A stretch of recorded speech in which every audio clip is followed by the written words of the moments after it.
Thank you for joining me today. It's Brian Gubernick, and welcome to the No Days Off podcast, where we believe that every single day brings a new opportunity to get better. Today, I want to talk about activation energy, the concept of activation energy. Here's a scoop. Chemical reactions need what's called activation energy to begin. You can't set, for example, a piece of wood on fire without applying some sort of heat. No matter how hard you stare at that piece of wood, it is not going to light on fire unless you apply some heat. Similarly, many things we attempt to do won't move without some sort of initial activation energy. This is why some things are so hard to get started. It's also why so many of us procrastinate. So using this concept of activation energy, we should use this concept really to consider what energy you should apply to get something in motion, to get something moving. Then you can consider alternative pathways which might speed things up. In chemical reactions, in chemistry, this is actually called a catalyst. So by using catalysts, we can lower the activation energy that is required to start something to get more done in less time. Now let's talk about how activation energy might apply in your world, okay? Let's say, for example, you're looking to set a personal goal. And this goal is to learn a new skill. For example, let's say you want to start playing a musical instrument. So in this scenario, the activation energy represents the initial effort and the initial challenges required to overcome obstacles in order for you to start the learning process, learning how to play that musical instrument.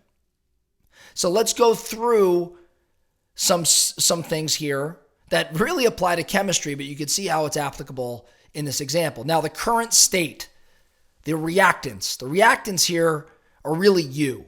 You without the skill of playing the musical instrument. You represent the reactants in this analogy.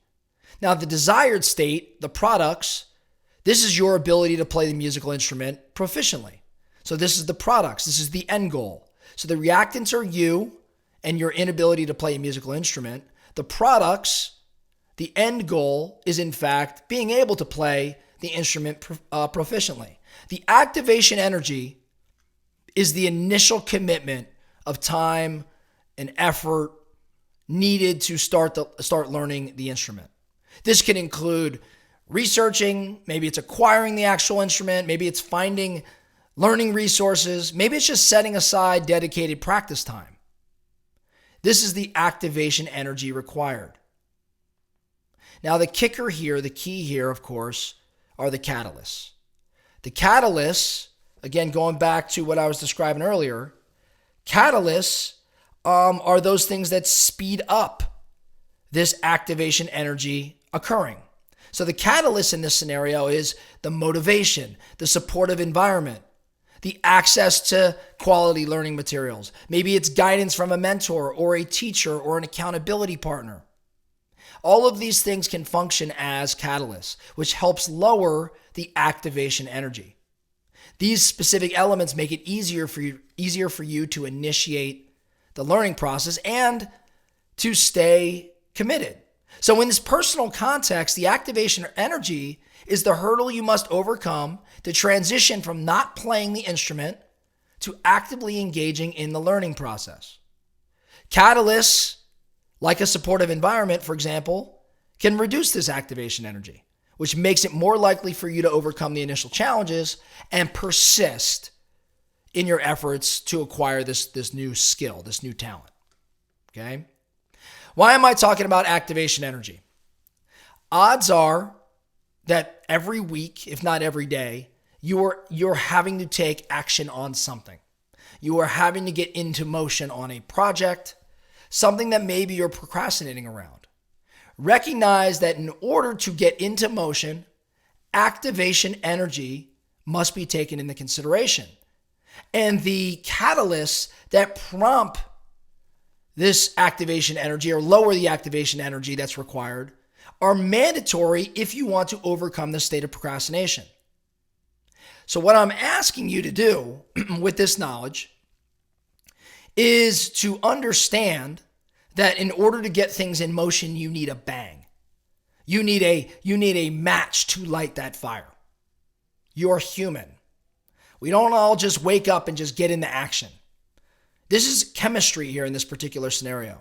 Activation energy is proven that a bang, a starter is necessary. And I think in terms of cheating the system, if I know I'm going to behave that way, how do I set myself up such that the catalysts are already present and the activation energy is lower? If I'm going to go into my office in the morning and my objective is to have focused time calling sales prospects, then in order to lower the activation energy required, the catalyst I will lay out in my office is an empty office with just a phone and no distractions except my call list, and which is not a distraction, just have my call list, a phone, and whatever resources I need in there to make those calls. That is going to lower the activation energy. Those catalysts are going to allow for this action I need to take place. That's the motivation, the supportive environment. So for all of us looking to get into motion, recognize it needs a bang. It needs a match. What can we bring into our world that creates that match? How can we proactively address this so that we don't find ourselves walking in blindly or finding ourselves in a state of procrastination because the energy just doesn't exist?